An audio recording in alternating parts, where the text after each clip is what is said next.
Beloved sister, you are so powerful. I have just returned from a journey on your behalf.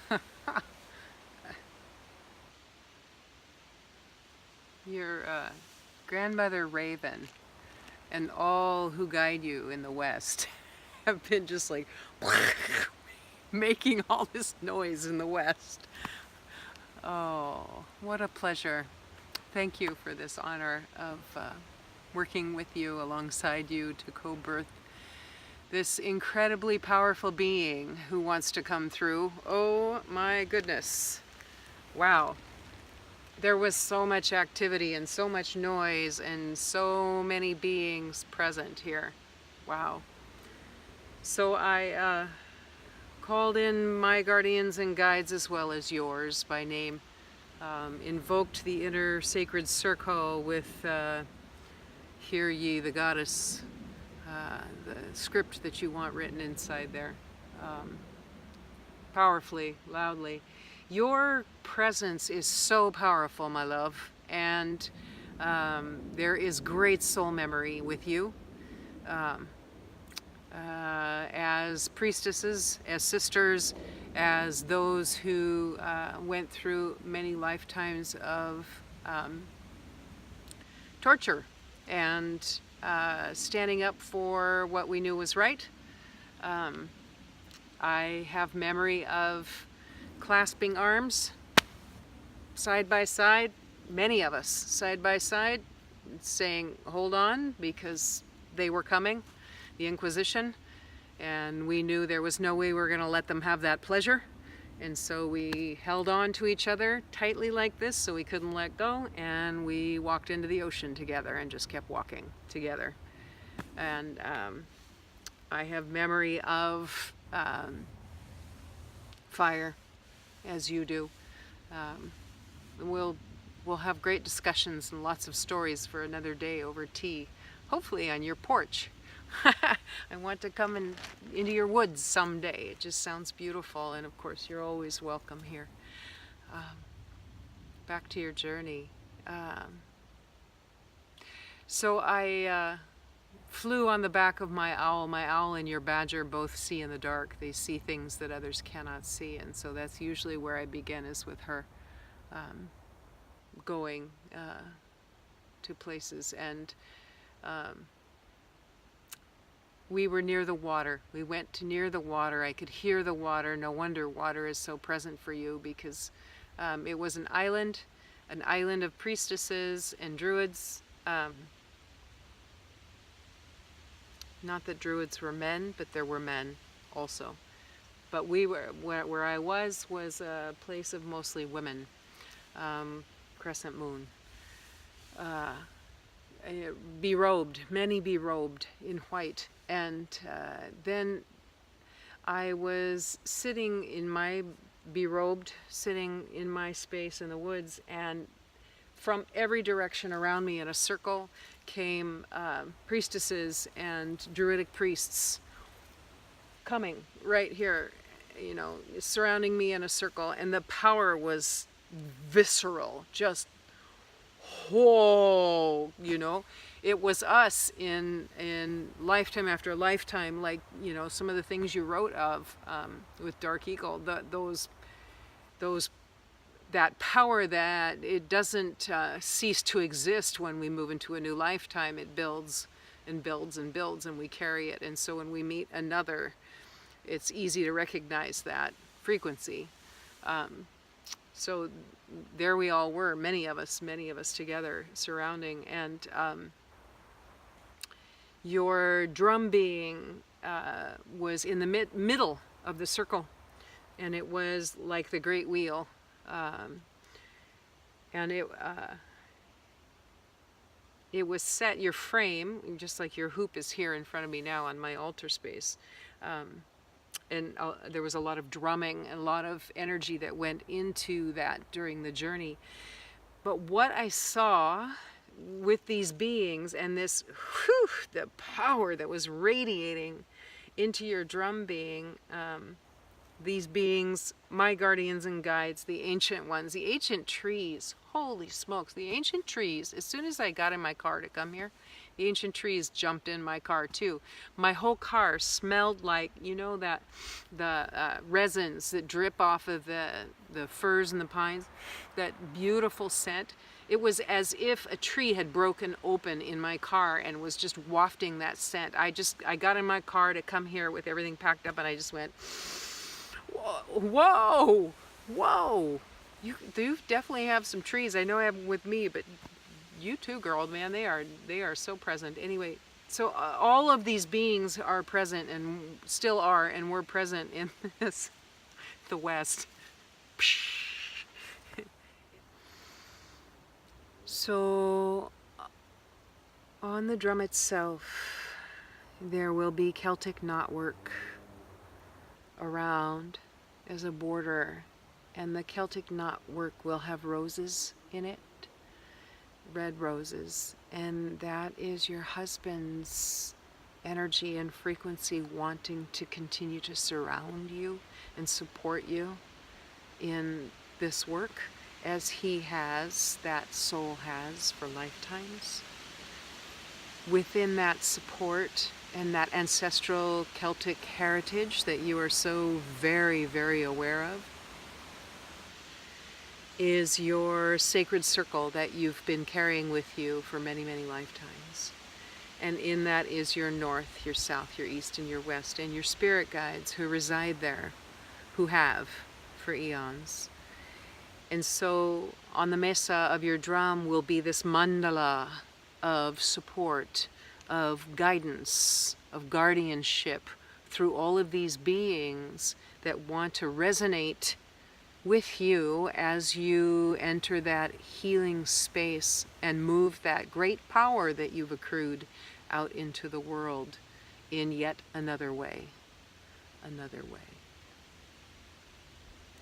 So your sacred circle that you've practiced in this life and in many, many, many other lives, that you are expert in, that you are, it's not even a good word for it, it just is who you are. You just are that sacred circle and the work in the sacred circle.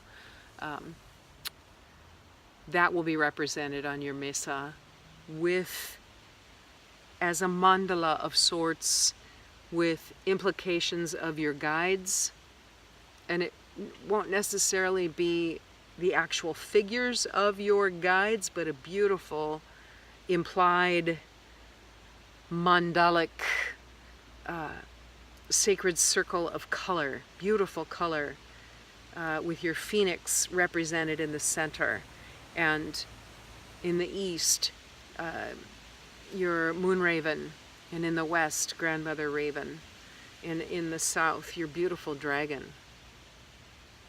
And she was the first one in this journey, big time, and had me breathing fire into your drum spirit, just bam, right off the bat. And then, of course, your badger, and then your strength and spirit, or they're all there. And then Phoenix in the middle. So it's a beautiful mandala of color surrounded by Celtic knotwork and your red roses, and iridescence, the iridescence of Wisdom Keeper, the bejeweled sun, your dragon, the iridescence of gold and those jewels, the turquoise and purple jewels that are on her scales, as well as the phoenix. There's just so much gold in this. Your phoenix having the iridescence of the rainbow. So those colors are all, it's just going to be absolutely beautiful and bright with colors, and your spirit animals implied, not necessarily painted out like an animal, but implications of those so that you know what they are. And the exactly how to do that isn't perfectly clear yet, but what happens when it isn't perfectly clear in a vision for me is when I actually sit down with the pencil and some paper, is that just happens on paper and it comes forward. So I haven't released everyone, they're still here, and I will do that when we get off the video camera, but this was a very powerful, the energy, the frequency here, darling, is so intense isn't the word, but I know you know what I'm talking about. Electric. It's very powerful, and it was from the minute I got in the car to come here, and there was this, come on, hurry up. we want to go, we want to go. So this is your drum hoop. It has a little friend on it right now, which was the center of my altar during this journey. And most of the drum frequency just went directly into your drum hoop. It was absolutely lovely.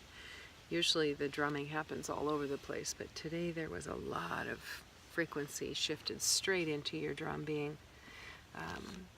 And one thing I'll send home with you is this is a prayer branch. And for you, it's the forked branch, which, as you probably remember, is an altar in and of itself, that particular forked branch. But it has prayer ties tied on with intentions from all of the directions. All of my spirit guides and yours were all called into these prayer ties. And after the awakening, I'll send this home and for you to put out in nature somewhere and allow those prayers and intentions just to continue to move on out into the world, in your part of the world. So that is your prayer branch. What else? What else do you want me to tell her?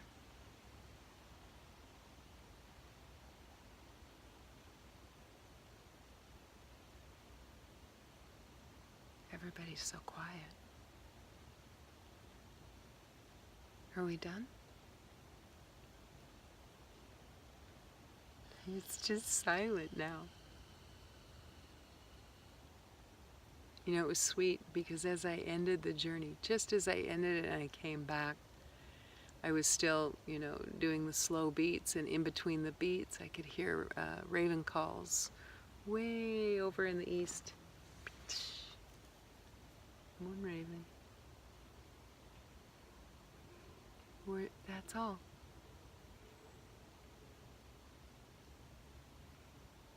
Yeah.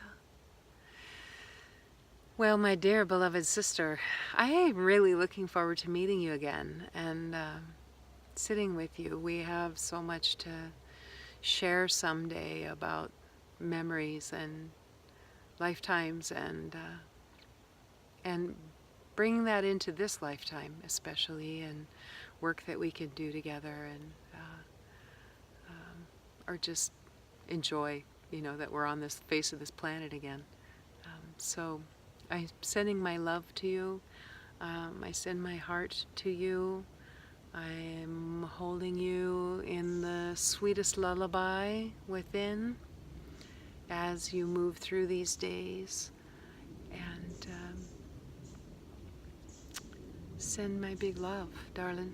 Thank you so much for the honor and the pleasure of doing this work with you, and I look forward to our next steps.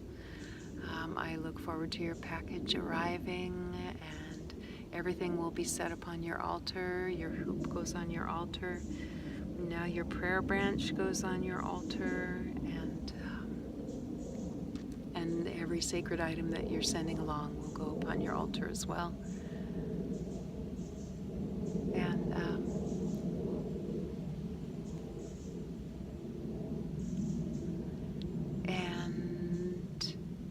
the next thing I will do is I will start to work with your hoop. And I know you're sending along some symbols that will go inside as well, so I won't finish it until I get those. But I will start working with the hoop and the color, work with some of the color, and maybe get the hoop painted so that I can be prepared to do the inner sacred circle when your symbols come, and putting that together.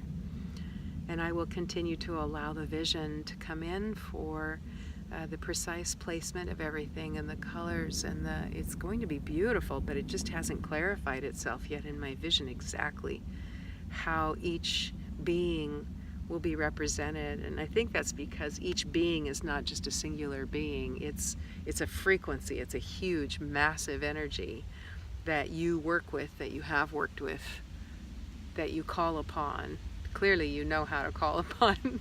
And thank you for all the stories. Wow.